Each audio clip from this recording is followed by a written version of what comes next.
I say my experience wasn't that good, but like it just wasn't what I thought college would be. So, like, I couldn't even put on strength until my body was able to function better. Right. You know what I mean? And that mobility was there. Right. Yeah. So that's what Prime is. Prime was a sports performance place that I developed all my skills at, and I was there for the past 5 years. On social media, I know y'all ain't had no highlight tapes probably on no social media. You know, y'all couldn't just play in a tournament and then have a highlight tape from that tournament. You know, I just like as a freshman coming in, not playing and having a little injury. You know, it's like man.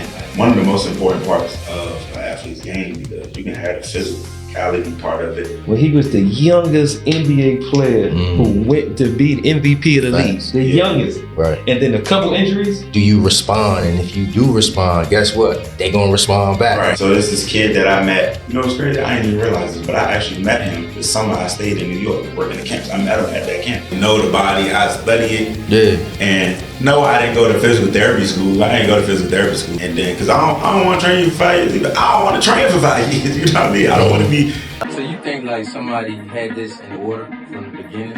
Make the style go a certain way, but then how I just, you know, at the end of the day, people still got their own coaching styles, right?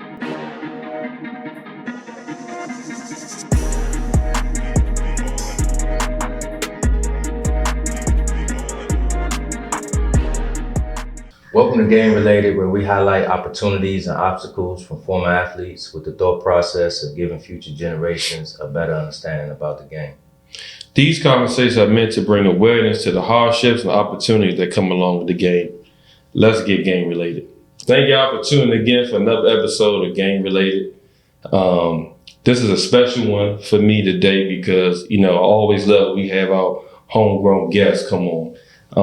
And it's extra special because I've been knowing this guest for a long time, knowing his pops, knowing his family, and I'm very proud of him. He's definitely gonna come and he's gonna talk about his journey within the training industry, how he's helping these athletes today to be the greatest version of themselves on and off the court. He's been a mentor to the youth, and we're glad to have Ced Macfadden. Thank you, sir, for coming through. Thank you for coming through. Appreciate you. Thank y'all for having me, man. Appreciate it. So, you know, before we get into the training, right? At the end of the day, I don't know if the audience know, like, you played basketball, bro. Right, like, and you was pretty good too. Yeah, so, like, pretty good. That's a pretty good career. So, you know, tell the audience about your playing days. Yeah. So, I mean, I grew up in the DC first, and then I got exposed to AAU through playing football out in Maryland.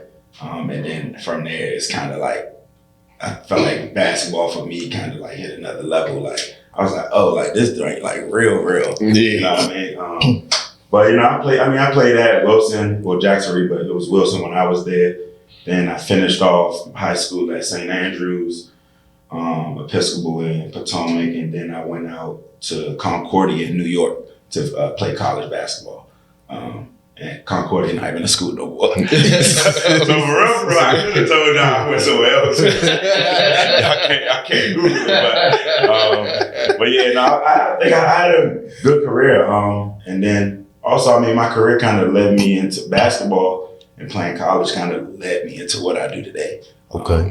Honestly, so we'll get into that, but that at first, like, when I first went to Concordia, is a Division II that was in New York. I was like, dang, man, like I got to go here, and I ain't really like my college experience that much. But honestly, I look back today and I'm like, yeah, if I ain't go there, I wouldn't be doing this, and I don't have no idea what I would have been doing. So I'm thankful for actually that school and going there. What didn't you like about your college experience, my bad? It wasn't what all my friends was telling me it was. First of all, even like college visits for me, like, you know, it just wasn't. I was just like, dang, like. You thought you was gonna get that he got game experience.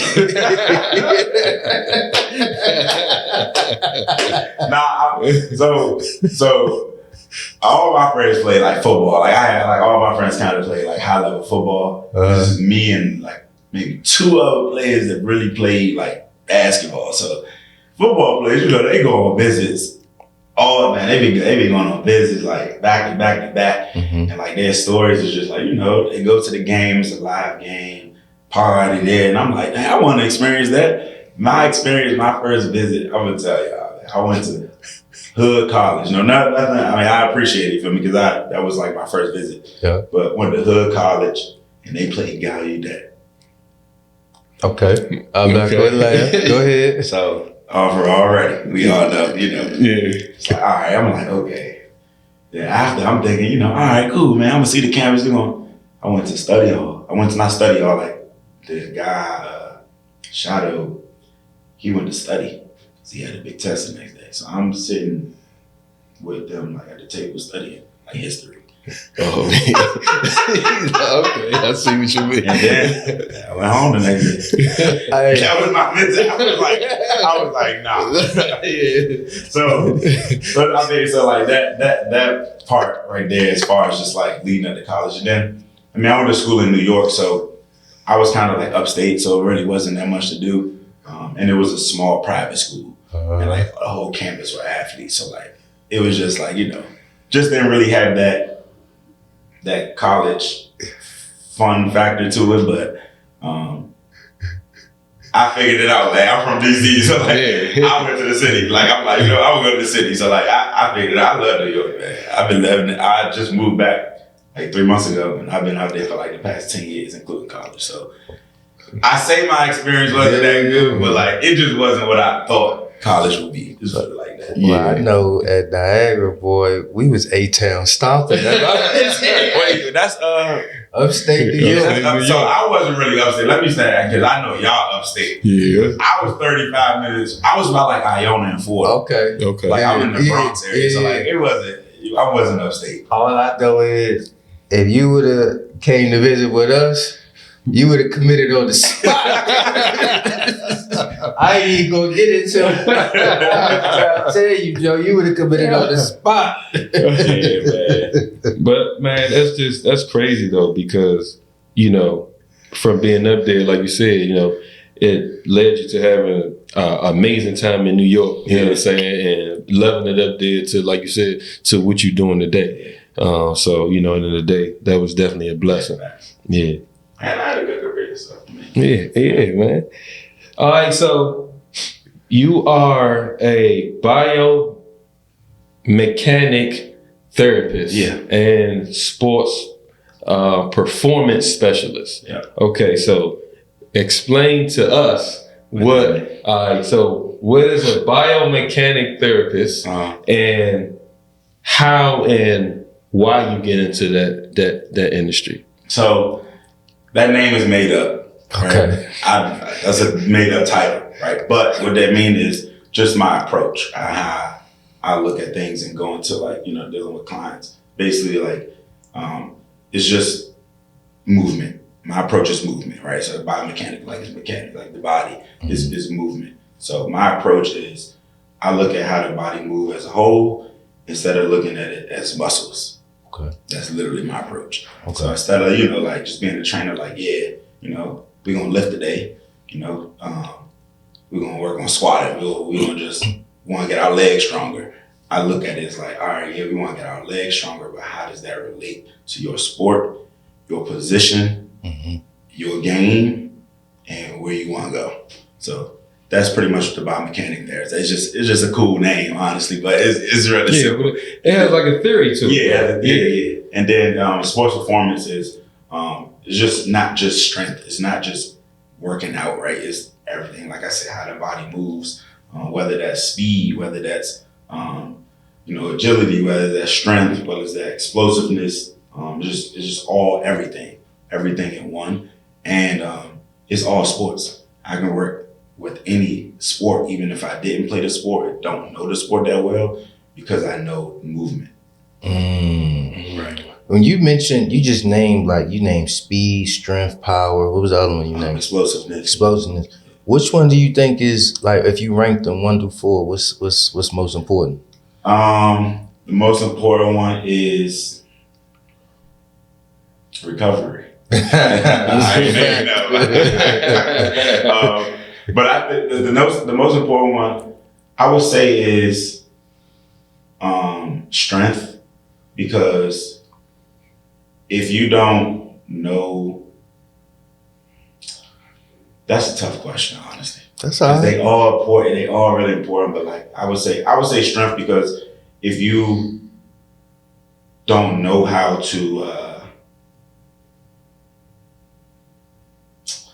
if you don't know how your body works, if you don't know how to lift, if you don't know how to lift, you're not going to be able to show your real power, your true power, your true speed. So I think that is the most important. But if you really backtrack it, it's really just like learning how to move for real, for real. So like I asked that so like as I've gotten older, I have loosened up my hips, right? And now I squat a lot more, right? But like when we was in school, like I couldn't squat a lot, being like my range of motion was so tight. Yeah. But now like my hips and my ankle mobility is better. Like I get in a deep squat now. Right. You know what I'm saying? So like that's why I was asking, because I couldn't even put on strength until my body was able to function better. Right. You know what I mean? And that mobility was there. Right. Yeah. So I can switch my answer now. Mobility might be more important than strength for real. You know what I mean? Because if, like you said, you wasn't that mobile, so you really couldn't reach your full potential with your strength, right? So if mobility is the most important thing. You know what I mean? So that's, all that stuff definitely work in tandem with each other. You know what I'm saying? You can almost like can't have one without the other. Fact. Really. Everything connected. So talk to us about Prime. And when you talk about that, talk about your philosophy as far as how you approach your training. So Prime is actually where I worked. So Prime is a gym that was in New York, sports performance place in New York, and we're gonna backtrack. So because Prime is the reason that I even do this, reason why I do all of this. So when I was in college, I had my junior year, I had like an ankle injury, calf injury, and you know, my athletic trainers, they just did ice and stem. Right. That's the ice and stem, and like, I was like, man, this is not getting better. And like, I'm starting point, I'm like, I have to be on the court. So I missed a game, and it turned into 2 games, and I'm like, you know what? Let me figure this out. So I reached out to one of the alumni that I was real close with, and he was a trainer at the gym Prime, which was like 10 minutes away from my school. So I hit him up, I'm like, yo, like, can you figure this, like, help me or something? Like, I know y'all do all this kind of stuff. So I went there, and I met this guy named Mike Petrina, right? Mike is now my mentor, but Mike is a biomechanic therapist as well, you know. And he put me on the table, he did something, I don't know, did something with his hands and my leg, my foot. 15 minutes later, I'm out here walking, jumping, and I'm like, dang, I feel great. He was like, yeah, you good to play. And I was like, wait, what you mean? He was like, you can play. I'm like, I can play tomorrow? He's like, yeah, I finished the season, no problems. So after I... Do you know what he did? Now I know what he did. Now I know what he did. But at the time, I didn't know what he did. So, and this one going into everything, but at the time, I didn't know what he did. So, like I said, I finished the season, and now I'm about to go to my last year in college, and I'm like, I usually come home for the summer, and I'm like, nah, I'm trying to stay up here. So, I figured out how to like stay up there. I went to the president of my school because we had a president. Like, it was a small school, so I kind of really knew him. So I was like, hey, can I stay on campus for this summer? Like, I'm gonna get a job. So I got a job, started working at like Orange Theory as a coach. Like I ain't no training like that, but I was working at Orange Theory just, you know, get some money. And I was training at their gym. And I couldn't afford it, but the exchange was I work a basketball camp, one that they hosted, and they trained me for free. That's awesome. So the training was nothing I don't even think I really touched weights that whole summer. It was strictly just like learning how to move, control my body. And I ain't gonna lie, I had the best season I ever had the following year. Like all conference, players of the week. I started scoring over 25 points. I'm like, what? But it really wasn't like nothing I did for skills training. It was really my body felt great. Like I took taking care of my body so serious my senior year. And then After that, I was like, yeah, this was kind of what I want to do. I'm like, I know too many athletes at higher levels than me who didn't get this experience, and injuries is really going to affect their career in the long run. So I moved back home for a little bit, and I called him. I was like, hey, like, are you hiring? He was like, nah. I was like, well, man, I want to learn everything you do. And he was like, well, I mean, you live in DC. I was like, man, I could be there on Friday. This is Wednesday. I swear to God, I was like, I can be there Friday. He was like, what? He was like, well, I mean, you come up here, you're not gonna have no clients. I'm gonna just teach you everything. We're gonna see. I said, okay, cool. Ooh, called my old teammates who was like seniors now or like juniors. I was like, yo, I need to stay in y'all room. You know what I mean? I need to I don't got no job. I don't really got no job. I ain't gonna make no money, and I don't got nowhere to stay. So I was like, I was just sleeping on old teammates, like they had little mattress pads in the middle of their floor. A couple of my friends live up there, couches back and forth. And I was up there for a year, learning everything. And then one day I walked in, and he was like, all right, teach this person how to squat. And I was like, all right, taught him how to squat. He was like, all right, cool, we good. Start getting clients. Way to take that initiative, man. I know, yeah, right? And a lot of people don't know how I got into that. They don't really know that part of everything, but I had to grind it out for a year, like talking about like sleeping in my car, like all that, like, you know what I mean? Just to really get this guy to really believe in me, because he about to teach me something that like, he don't have to teach me. You know what I mean? He about to teach me his bread and butter, like, you know what I mean? So like, I appreciate him doing that. So that's what Prime is. Prime was a sports performance place that I developed all my skills at, and I was there for the past 5 years. They taught me the ropes as far as the training side and the recovery side, and I put that all together, and that's the main reason why I wanted to move back home, because I feel like our area we're not educated on the right way to train, and we're not educated on the recovery side of everything, right?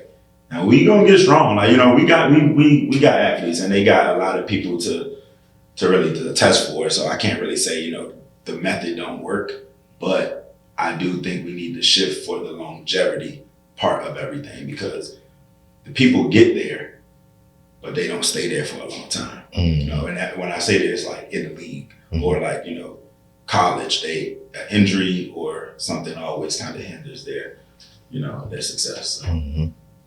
I tell you one thing. I wish he was around when I was getting injured. When I was I swear. Okay, so you was up in New York, and then you came back, and like we was talking on camera, you know, I was at the WCAC tournament, and then I saw you on the bench with McNamara. So I was like, okay, so tell us how that opportunity came along, and just how that whole journey was dealing with the high schoolers. Right. So yeah, I started with McNamara in January, and they brought me on to be their recovery specialist and their sports performance coach, like training and recovery. So that's pretty much was my role with them. But it's kind of tough to do that mid-season, or just like, you know, as far as the training part, because, you know, they back-to-back practices and games. So I was more so just doing recovery with them, like with the players. So just it's not necessarily you have to be injured, but just a little maintenance throughout the year, you know, because January is really when it starts, you know, when everything starts to count and matters. So I was just working with, you know, a couple kids on the team, just had like knick-knack little injuries, like little ankle sprains or little hip impingements. And that's pretty much my role with them. It wasn't more so X's and O's. It was just more so making sure we can go every day. Yeah, making sure they're ready to go. Yeah. So, man, mental health is a big buzzword right now. Yeah. You know what I'm saying? Like, talk about the importance of it, and, you know, on your end, you know, do you help kids work through, you know, any mental health issues? I mean, you're dealing with them on a different level, right? Right. And to me, it's very intimate, because you're talking to them about, you know, my back hurts, my legs. So like you're spending one-on-one time with them. Yeah. You know what I mean? So you might see them on the phone. They might be having an issue going on outside of basketball, you know. So just speak on mental health on your end. Yeah, I think it's one of the most important things, especially for high schoolers, younger players, because it's so much out here now. Like on social media, I know y'all ain't had no highlight tapes probably on no social media. You know, y'all couldn't just play in a tournament and then have a highlight tape from that tournament. Nope. You know, so like I think that plays a role in like these players just coming up, because like, are you seeing all these players all the time, they killing, having these highlight tapes, and it's just like, dang, like the competition like that. But for real, Bro scored 12 points. You know what I mean? Like, you feel me? And they lost.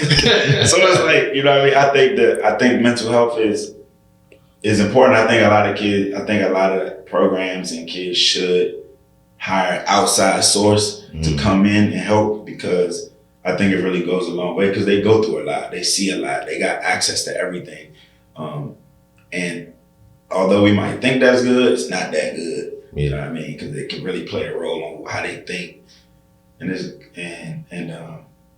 I know for a fact from experience it worked for me, because I went to in college they had a psychologist come and talk to us as a team, and then you can go do some one-on-one, talks with him through college. And like, I know college basketball. You think coming as a freshman, you think you can play, or you might have been promised something, and that ain't the case. And you don't even really know who else coming in to recruit. So like, you got to fight for your spot. And if you don't get it that first year, your mind gonna be a little bit messed up. Or if you get injured, your mind gonna be a little messed up. So I went to one from my experience, because I had a little injury in college, not the one I told you about, another one. It was slight, but I just like, as a freshman coming in, not playing and having a little injury, it's like, man, dang, like, how my career gonna go? You know what I mean? Especially if you never dealt with an injury. So just talking to them about that, and just like,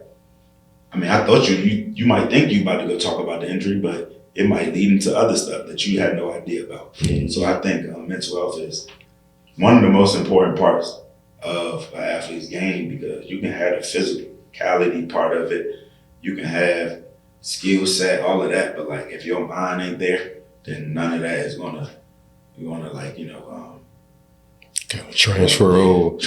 And when every time, like, when you think about the mental health part of it, you know how immediately when I think about Derrick Rose, I'm like, what was his mental state when he was the youngest NBA player who went to be the MVP of the league? The youngest. Right. And then a couple injuries, and they writing you off.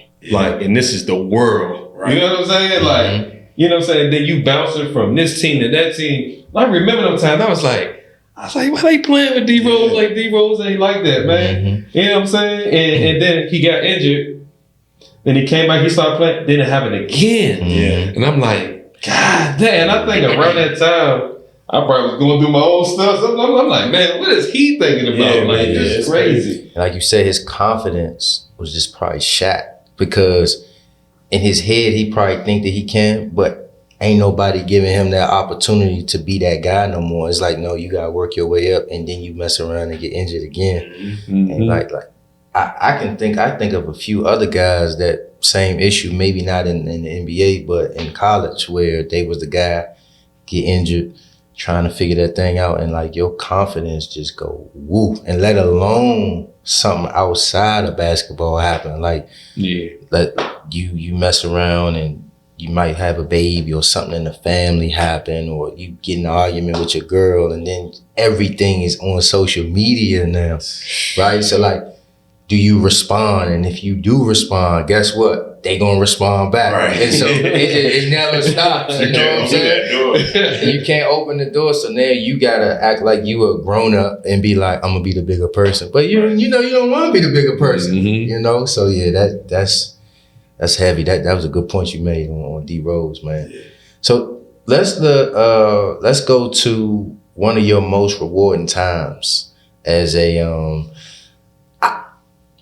I'm gonna say it, biomechanic therapist. Yeah, as a biomechanic therapist, like give me like a rewarding time where you work with somebody and they exceeded your expectations. So it actually happened like in the past 2 years. I actually just made a post about this. So there's this kid that I met. You know, it's crazy. I didn't even realize this, but I actually met him the summer I stayed in New York and working the camps. I met him at that camp. Okay, it's crazy. I met him at that camp, and he played at like Iona Prep, like it's like their little Catholic school. Mm-hmm. But recently, he had like 2 years ago, he tore his ACL. Had the surgery, tried to come back and like return, but he had to go back because they messed the surgery up. So they can't get another. So he basically was out for a year and a half of not playing basketball, college basketball, his freshman year. So he ended up hitting me up and was like, yo, like, you know, I want to come, can I come train there? And I was like, yeah, I got you. And I was like, okay, this might be like my chance to really like figure this out. Like, you know what I mean? So he came and I'm like, you know, trying to figure out a program for him, you know, trying to figure out how to approach this.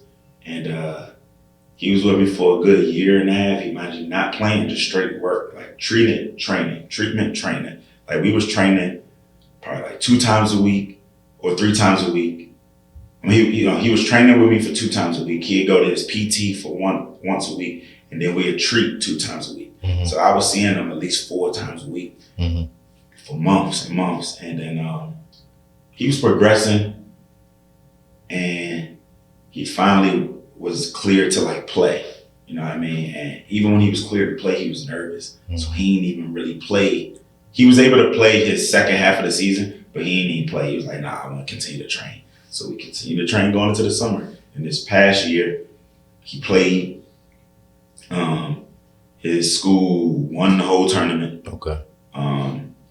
He won MVP of his team and MVP like the league.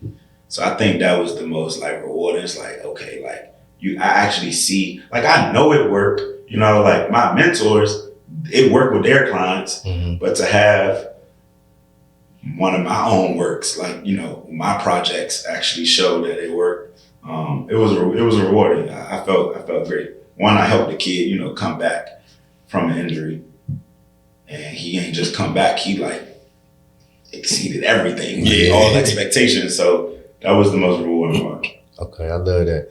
So let me ask you this: what is the difference between, like I see like so many different paths with your title, right? Is there, what would you say is the difference between a physical therapist and a performance coach? I guess, is that what I'm trying to say, right? Because like when I listen to your definition, it sounds like you can do both, right? But like what would you say is the big difference between those two? Well, the difference between me is, one, my approach. I play the game.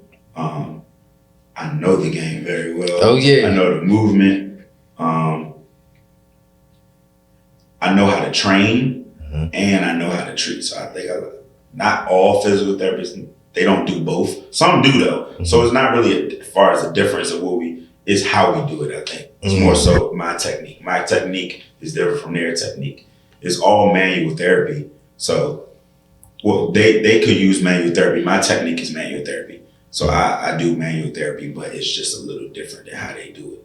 That's all. And I don't really know everything they do, but I know what I do is very effective. Yeah. And it gets results very fast. And then I go on the training side to put it all together.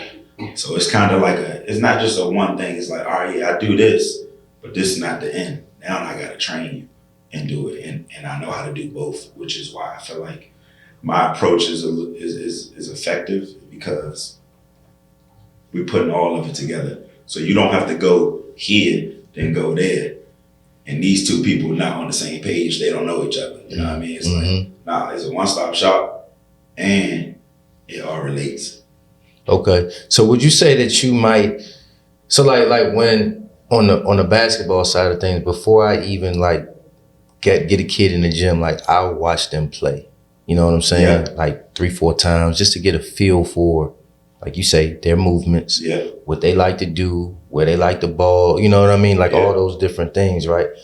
Before you like start working with somebody, do you do anything like that? So I actually do watch film of players, or I'll go to a workout and see how they see their game, right? So like I can pick up on a little, that's why also I say it's a little different approach because I know the game.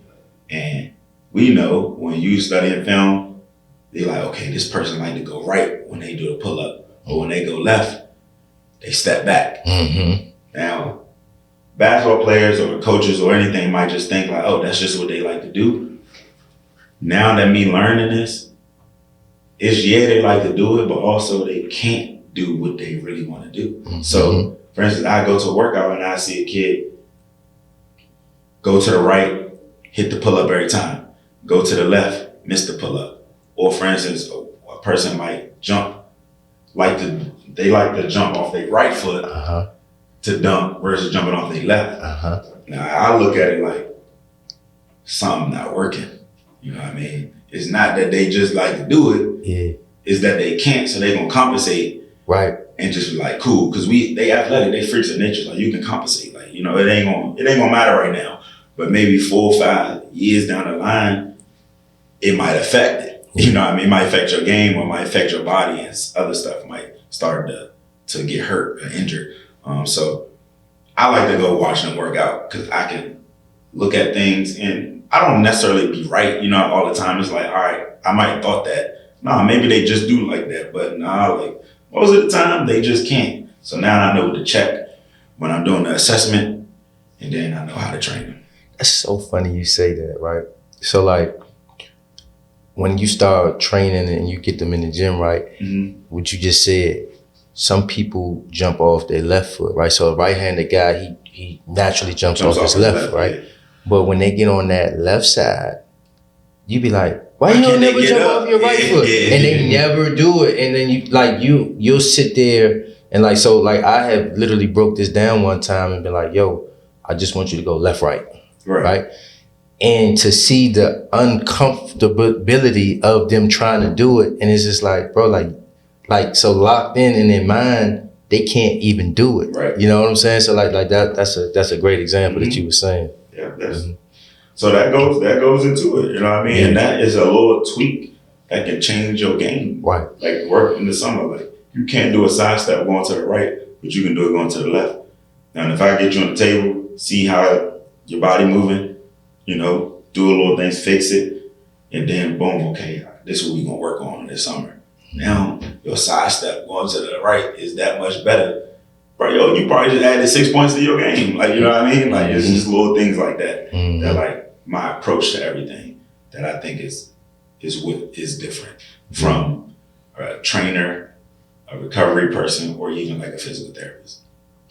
Right.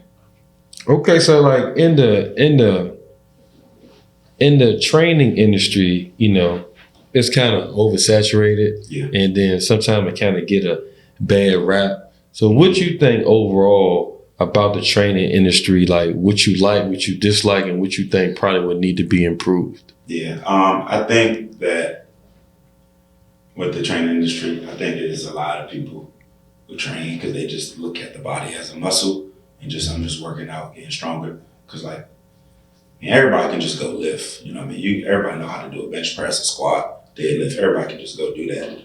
But it gotta make sense, huh? I hate deadlift. Most people do. But I think what's missing is just the education part of everything. You feel me? Like not really knowing why you're doing this or knowing what this athlete may need.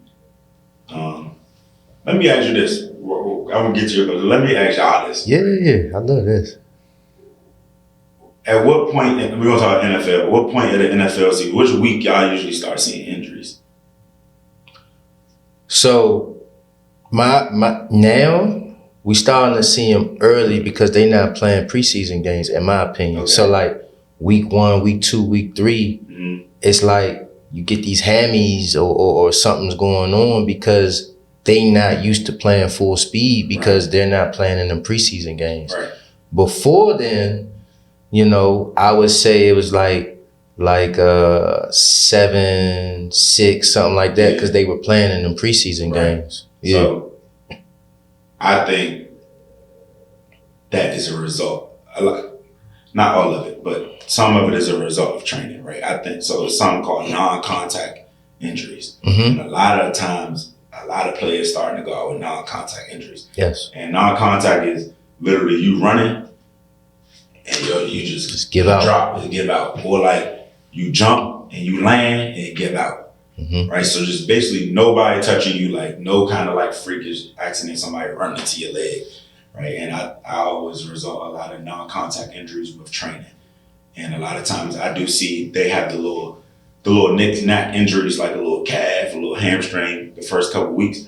But I've noticed the past couple of years, a lot of players are starting to go out around 7, 8, and 9 halfway through the season, and that means what was your training like in the summer? Like what was you doing in the off season? Like because your body should be able to your training should almost be like your season is phases. You know what I mean? So like this phase, this phase, this phase, and it should be able to get you throughout the season sometimes. Also, it depends on what you're doing during the season.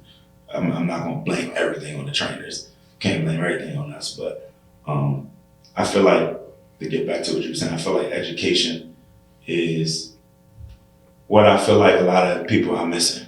You know what I mean? Just because you play the game don't mean you can teach it or train somebody to, you know. And it's not all about just lifting, getting strong. Some people don't need to get strong no more. What I think about training or the industry right now, I just think that it's a lot about aesthetics, especially when it comes to the athletes. It's about aesthetics, right? They look strong and all that, but it's like they don't really feel strong. They don't feel good. And I think it results from not building a foundation when you start in the off season. I think you just probably, you know, not really focusing on the foundation of what that person actually needs. Do you think social media got something to do with that? Yeah, right? Like trainers hey, look what I'm doing, but they ain't really doing the boring stuff. The boring stuff. You know what I mean? The boring stuff is literally what you need. Like, you know what I mean? Like the boring stuff is it's the fundamentals. It's the fundamentals, like the fundamentals of the game. Like so, I always, if I'm training somebody, that's where I started. I started at the fundamentals, and if you show me that you good, then we can. All right, cool. We can go ahead and move on faster. Or if we got to build from there, then we gonna build from there. Cause that one little thing that we fix is gonna change everything. You know what I mean? So I think basically just like, you know, education, not looking at training from an aesthetic point of view, and building the foundation. Okay, so tell me something as far as your concentration, right, of training. What was of us and the audience wouldn't know specifically about that training? Like, what is something like that's pinpoint, that's significant that we just wouldn't know about it? You gotta know the anatomy of the body, right? I know what muscles layer here, like what muscle on top of this muscle, the little muscles that we never heard of. Give us one of them little muscles that we ain't never heard of. The glute med. Y'all know what the glute med is? That's on your ass? It is, but you know where is that? I don't know where is that. The top part of your ass? Yeah, it is. Yeah, around that area. Yeah. But that or like, you know, the psoas major is. The what? See, but it's little stuff like that, and that I've learned from the recovery side that helped me now with the training side. Where's the psoas major, Joe? Psoas major is like deep, the front of your body, like right around the hips. Like a here? Yeah, it's like it's deep down in there. Yeah. That's that shit that I'm telling you. Like when that shit hurt, Yeah. Like it affect your whole body. I never knew what that was called. Yeah. But that's a part of that core, you know. Yeah. All of it's connected. Yes. But yeah, it's just like things like that. So like I actually know the body, I study it. Yeah. And no, I didn't go to physical therapy school. I didn't go to physical therapy school, but I did it my way. I did it a different way than most people do it. And there's nothing wrong with that. I mean, it's just so happened to be how it happened for me. Yeah. Now, if I knew I was interested in that, I probably would have went to physical therapy school. You know what I mean? But I ain't know nothing about this part of it. So I had to take a little different route and learn it, and still learning about the body. But that's something that some trainers and people, we actually know about. We know the body, we know the muscles, we really educate it. And I think that's something that a lot of people should do, though. If they don't, they should educate themselves, because it will help. It make everything easier.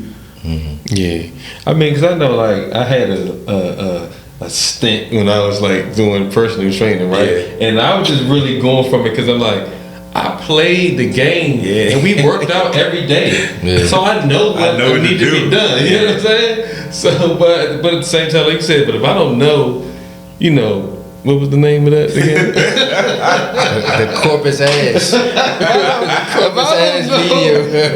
What that is deep down, I could be, giving you the wrong treatment, right? Which is messing it up, which is longevity now. Exactly. It makes it, what I'm saying? It makes it worse. Exactly. So yeah. I mean, definitely. Exactly. Definitely important. So I want to give you a scenario, right? Because I saw on the gram where how you would work with your clients, right? And they come and they kind of tell you, say what's going on. Right. I look at it like it's like the root cause, and then we're gonna give a plan on how we're gonna attack it, right? So you have an athlete, right? Okay. This athlete, he done had some injuries, so he done had a torn ACL meniscus, right? Okay. He done tore his Achilles. I feel like these people might be one of them.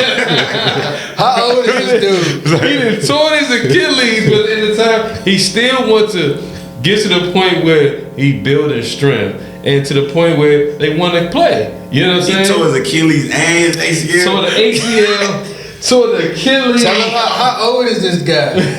This guy may be in his 30s. But Late 30s? But at the end of the day, you know what I'm saying? He just really want to get back, just really get the mobility back. He really want to just get that strength back in those areas where, because when you had them major injuries like that, like it really, the muscles, it's just totally different. Right. You know what I'm saying? Especially for the range of motion part of it.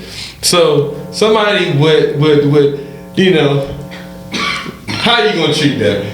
Well, what's your that's a lot of recommendation? stuff. You tell that nigga to hang it up, man. To be honest, don't be playing in these leagues, man. Just go get some shots up. Hang it up, man. But now, my treatment. So what I would do is I would literally you already told me a lot of the previous injuries history, so that right there is a lot. But what I would tell them to do, I would treat them, but what I would tell them to do for homework, right, is to take a little golf ball, roll the bottom of your foot out, try to get some big toe mobility, because it just sounds like their foundation is all like messed up, right? So roll out the bottom of your foot with a little golf ball, so you can, break up that fascia in the bottom of your foot, try to increase your big toe mobility, foam roll, calf, quads, glutes, stretch your calves out, your glutes, all of that, and then do activation. So get glute strength, right, and core strength, and those are the things that I would tell them to do, because it just sounds like their foundation's messed up from the bottom on up. So I would start from the bottom on up, and that's why I always start with that golf ball, foam rolling, stretching, and then activation. And I call that all prep work. So I do that before I go hoop. I take good 20 minutes. I get to the gym a little early, take 20 minutes, do all of that stuff. So I, I can feel good while I'm playing because I don't play a lot. I don't play every day. So like that one game, 2 games, 3 games. Tell you what, man, I might be out for like 4 days. But man, if you keep doing that stuff over time, it's gonna get better. And that's the advice I get. A 38-year-old ex-Hoover towards ACL and Achilles. So, if we see one of us doing that, then you know who it was. Yeah, I know, right? I'm about to be like, who doing it? Hey, so let me ask you this, right? There's this new thing called knees over toes, right? Yeah. Like, what's your thought process? Like, even if you don't agree with it, right? Do you feel like that new type of functional stuff is appropriate for all athletes or older athletes who just need to learn how to just be mobile again? I don't necessarily agree with knees over toes. Okay. But what I will say I don't like to say anything is wrong or right. It all depends on what you're doing it for.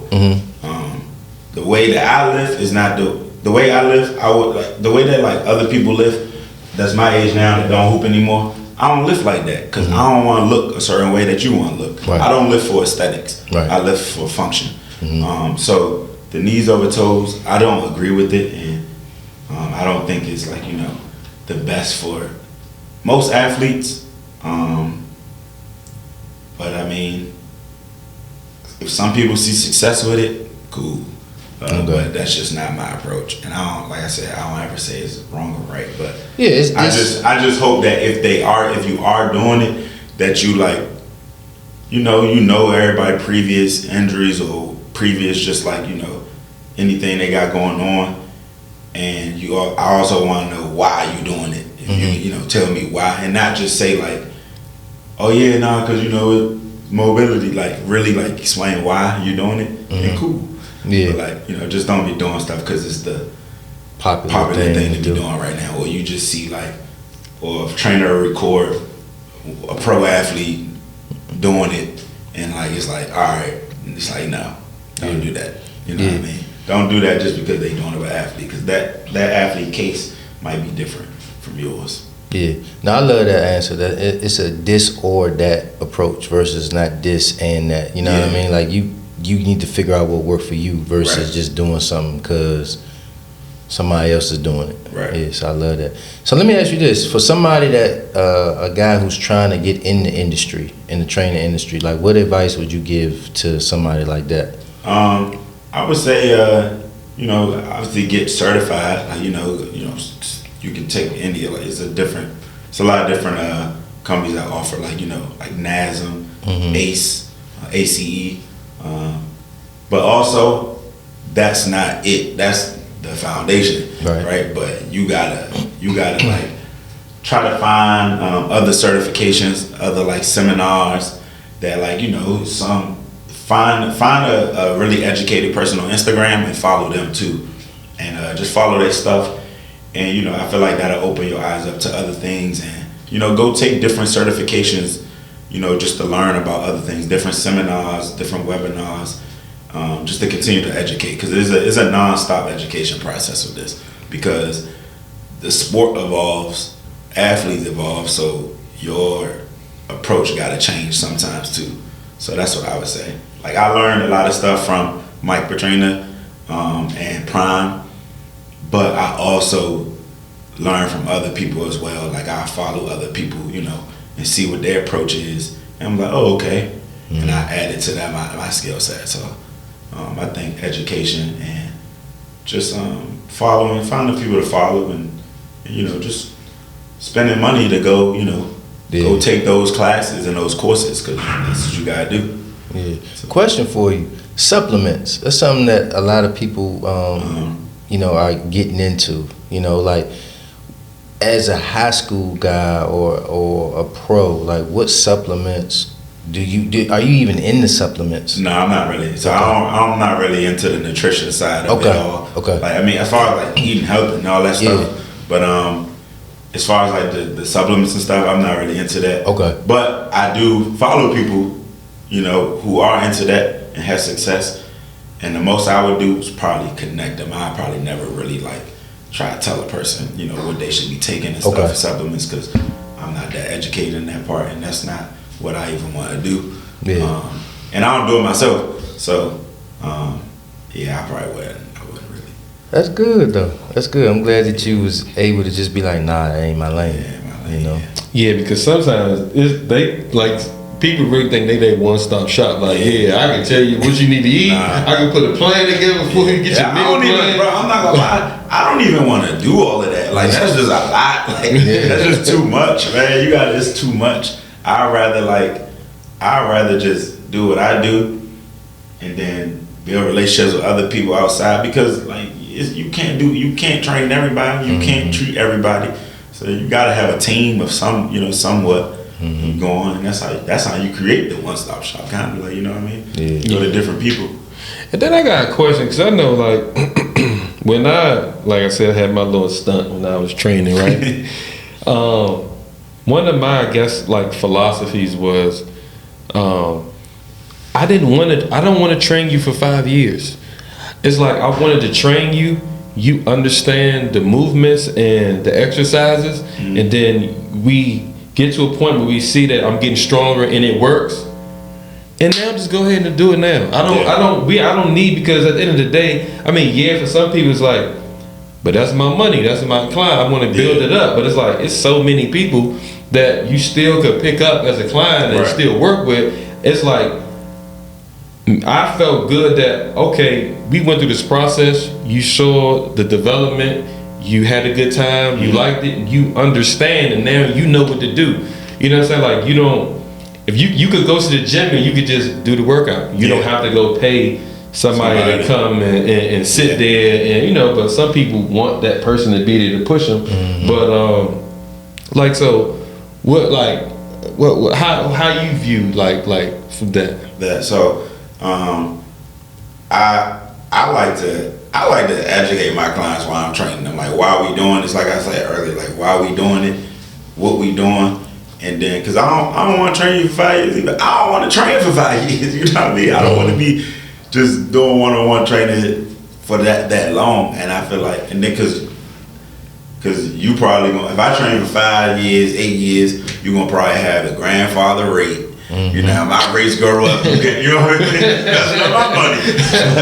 But I think educating them on it versus just giving them stuff to do and building out a program, talking to them through them with the program. That all going to training, and I think it's where we at too, because in New York, the industry was different than here. Like, they like that. They want to know, and the money different, kinda, a little bit, but like, they also care. They think they value training. They value training. I think that's what it is too. Like, in New York, they valued it. So, and it's not just with athletes. It's just like with general population, regular people. Yeah. Like, they value the training. They wanted to learn it because they wanted to do it on their own. Because they don't want to pay me. They don't want to keep paying all that money. Like, it is good for the motivation and, have somebody to talk to for like, an hour or so. But after a while, I was like, all right, I want to do this on my own, because I want this to be like a lifestyle for me. So I think that's the difference, is you educating them, but also what the client value too. Like, if they value that and like that's their lifestyle, then, I think they'd be interested. But for the most part, I find in this area, since I've been back, they don't really value training that much. They just try and like maybe get fit for they trip. Did y'all see that joint on Instagram? There's a dude talking to. Can I time out? You keep scooting back a little bit. You're out of the frame. Yeah, you're good. So it was a clip on Instagram, and it was like a dude trying to chain a DC girl, right? And I'm gonna send it to y'all after this joint over with, right? And every time, like, he was like, well, what are your goals? And Shorty was like, girl, I'm trying to get cut up from the butt up so I can go to this trip. And he was like, well, what is your trip? 2 weeks. Nah, right? it's crazy, bro. It's crazy. And then the trainer be like, bro, what do you want me to do in 2 weeks? She was like, that's why I'm paying you. Let's get it. Like, no, that's not why you paying me. Like, what you mean? It's crazy, man. I'm gonna send that joke to y'all. That joke is hilarious, man. It's crazy. Let me ask you this. Outside of that, what would you say is the most unappreciated thing as a trainer that you feel people, you know, just kind of undervalue about you or make you feel unappreciated? Time. They gotta just be in the gym all day. Mm-hmm. Like I'm not trying to just stay in the gym all day. Like you ain't got nothing else to do. Also, my workouts, when I do work out, I don't work out for an hour and a half, 2 hours. You know, I'm 45 minutes, hour at most. That's my workout. But yeah, just thinking that, you know, my time is like, it don't work like that, man. You know what I mean? Like, because I do a lot of other things too. You know what I mean? When I want to do other things, I got other projects I work on, things I want to work on. Got a life too, like, you know what I mean? Like, so I think it's time.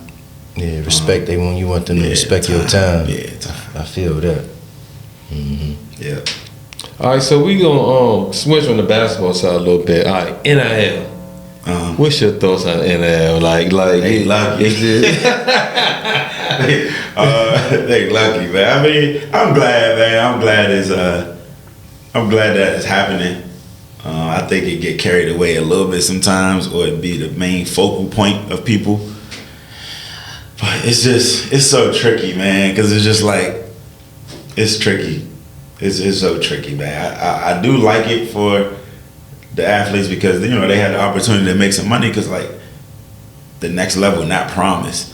But I think it comes a point where I think it's too much of the main focus point, and now you can't even really build genuine relationships with coaches and players, vice versa. It's like you don't really know people's real, true agenda in anything in the sport. And the parents. Parents. Yeah. I think the parents might be worse than NIL. Yeah, for sure. I ain't gonna lie, man. For sure. I think the parents might be worse than NIL, man. Go in there and get that 500, boy. Yes. I need 200 of that. Right. I raised your ass. Right. But then they also put a little bit more pressure. Like, it goes back to the mental part of it. Yes. It's like now players playing for NIL. Like, you know what I mean? They think that's all that matter. And if they don't got an NIL deal, then it's like, I ain't doing good. It's like, right, you know what I mean? It's like now everybody got a little t-shirt shop in their bio and the link, and it's like, bro, like printed fives. it's like, bro, you made that. You can go on Etsy, like, you can make t-shirts and sell them. But nah, I think it's too much of the focal point. It's just like it take away from why you playing the sport and your love for the game for real. Yeah, so, yeah. I think it play a big part on the player's mental, but it's also a good way for people to, you know, continue to play the game and make find a different route to, you know, success and feed their family. So I always thought when it first popped off, right?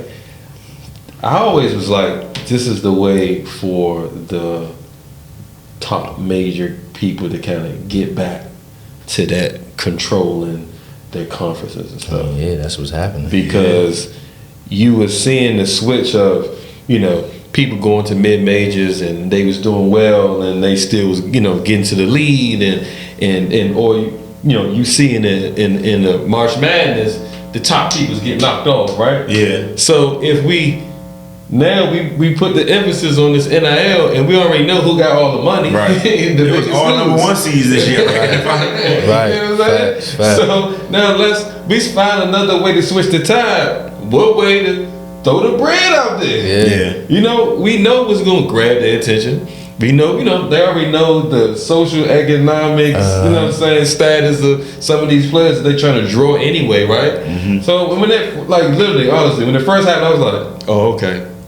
That's how they get power back. Yeah, again. no more mid majors. You know But what I'm saying? also, everybody not getting all the millions of dollars. Like some people NIL was like $5,000. Like, but that sounds great for a 16, 15-year-old. But it's like, all right, bro, what you about to do with the $5,000? Like, you know what I mean? Like, is it worth it? Malibu. Get the tag into my pilgrim. Yeah. But I think the NIL, man, I think it's pros and cons to it. And it's also now affecting the transfer portal, which is affecting Division II and Division III basketball. Because now Division coaches not about to come and recruit. Like I think it affects high school kids too with the recruitment. Yeah, it is. This is the transfer portal too. But like college is not really coming to get freshmen. Like they're not coming to get seniors in high school no more. Like it's like I'm just going to the portal. Yeah. Send them a couple, give us a little bit of money. You know what I mean? So like, it's mess. I don't know. We're gonna do messing up. we waiting on Rennie on this regulation. You know, we gotta talk about these older guys playing. You know, so we waiting on Rennie to do his debut on that. Yeah, I'm gonna do my debut on that. They had a post, right? It said a guy, he was 27. And no shade. Hold on, listen. No shade. I wish you the best, my brother, honestly. But he was 27 and he a sophomore. And I'm like, God, 27? Say, how old are you? 29. I say, if you out there hooping, bro, you a sophomore. My body won't let me do that no more, bro. That's a lot of hooping. 27 hooping. A sophomore though, man. These kids, They 18 love the game, 19. Man. Do they love the game or are they doing it for the NIL? They doing it so they ass ain't gotta grow up. That's what's going on. Yeah, that dude started out a little bit. Yeah. Let me ask you this, man. Where do you see yourself in the next 5 years? Man, I think I see myself as, you know, one of the top people, not only in this area, but in the country, working with, you know, a lot of athletes, having a team, having mentees as well. Because I learned it, you know, I learned the game. I also do think it's my job to actually find somebody and give the game to them as well. And that's how you build a team. But I see myself in 5 years, man, you know, not more so doing the training thing. I really see myself doing the treatment side of everything and having a team of trainers around me that have the same approach as me, and you know, trying to have like a cycle. You know, you see me, I send them to you. You know, because I don't want to train forever, but I do want to, you know, continue to do the treatment and traveling with it. So I see myself in 5 years, you know, maybe having like a practice here in the DMV area, you know, maybe a facility, people coming in and out, you know, me doing my, you know, my treatment stuff, and, you know, having, you know, a team of people who, you know, do all different things, and, you know, traveling, going to treat people throughout the seasons. Okay. You know what I mean? Like, you know, having maybe a couple players, you know, seeing them 15 times out the month, traveling to them, just doing that. That's where I see myself in the next 5 years. Okay. All right, so we come to the end. We play this game called Either Or, right? All right. Now, I thought that was a little. I ain't gonna lie, I thought that was like garlic or something behind you. Early when I came up. Close. It's ginger. Oh, okay. So I was close. Okay. Yeah. So we play this game Either Or. You know, I ask you a question. You gotta pick one or the other. Okay. If you say both, then you gotta take a shot of ginger. And we taking it with you. You say, all right, cool. You like do this, ginger, right? Oh Lord. Okay. See, he I loves think it I too. do. See, that's my thing. I love ginger. Okay. So let's go. And I'm gonna say biomechanic therapist, the theory side of it, or the performance specialist side of it. Biomechanic therapist. Okay. I would say Kyrie. Oh, okay. My favorite player, right? So now, who else you gonna say? Steph Curry.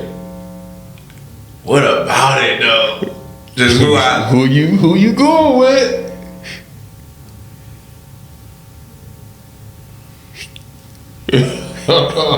Shouldn't he did that? Cause I don't even want to take. He did it wrong on that one. what the Oh yeah, big chunks too. I cut these out. Oh yeah, okay. Nah, man, I don't like ginger by itself. Woo. Okay. Luca. Oh, SGA. SGA. I'm gonna You're play not gonna say both. That one more time.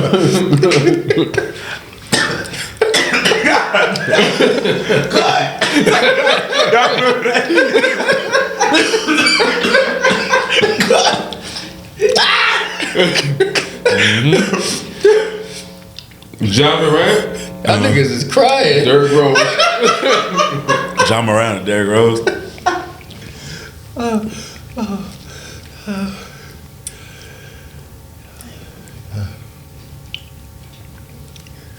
Playing, bro. He got big You know chunks what in this there. remind me of? This remind me of Hensley. The first time Oh, in the Lord. league, I was up there. I can't say this. Okay, bro. You gotta wait till Yeah, after. you gotta be out. Woo, you did this on purpose with these I chunks. did, absolutely. Okay. Joker or Shaq?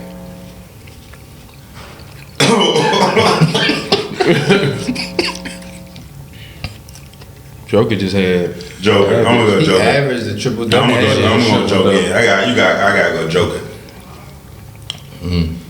Shaq mad as hell at you with that one. I know. no. I'm gonna go. We used Steph, but I'm gonna go Steph or Reggie Miller. Steph. So odd. But you know the one thing about that is I feel like if the game was the same, like how it's played right now, back then when Reggie was knocking it down, and if he shot it at the same the volume and deep like that, do you not think Reggie would have been doing the same thing? We don't know. Yeah, no, I agree though. You know what I'm saying? Or maybe Ray, I don't know. Ray was Remember- Ray, and he coming down just letting it go like that. You gotta remember back then, shooting 6, 7 threes was considered a lot back in the day. Yeah. And now, like, Steph get off, like you say, 10, 11 a game. Yeah. You know what I'm saying? Like him and Ray, Yeah. like being able to shoot that many threes. Yeah, I mean, yeah, it's just like Tony Romo or Dak breaking these records, right? I'm a Cowboy fan, right? And it's terrible. Like they breaking in there, and all of a sudden he is the best quarterback ever. No, he's not.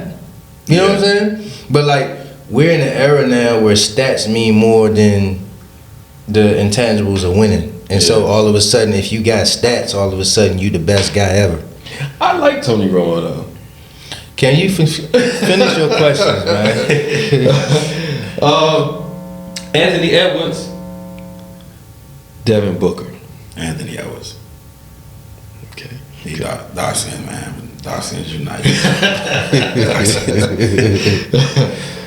Kevin Durant, Carmelo Anthony.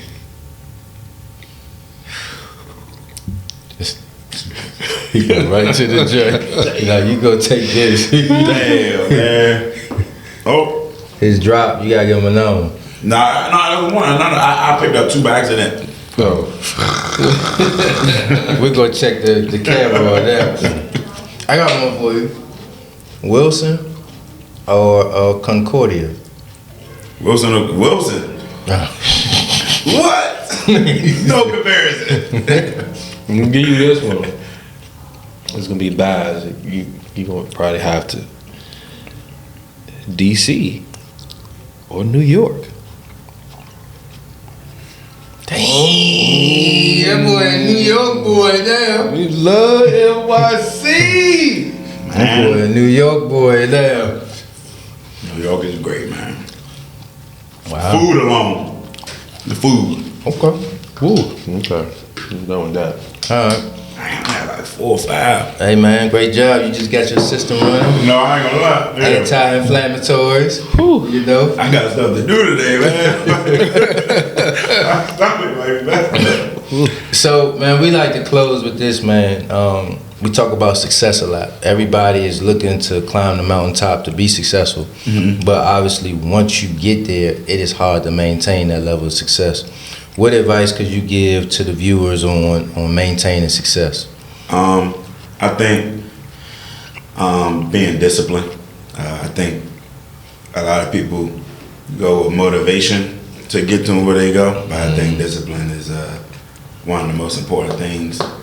And having a plan, like actually, having a plan.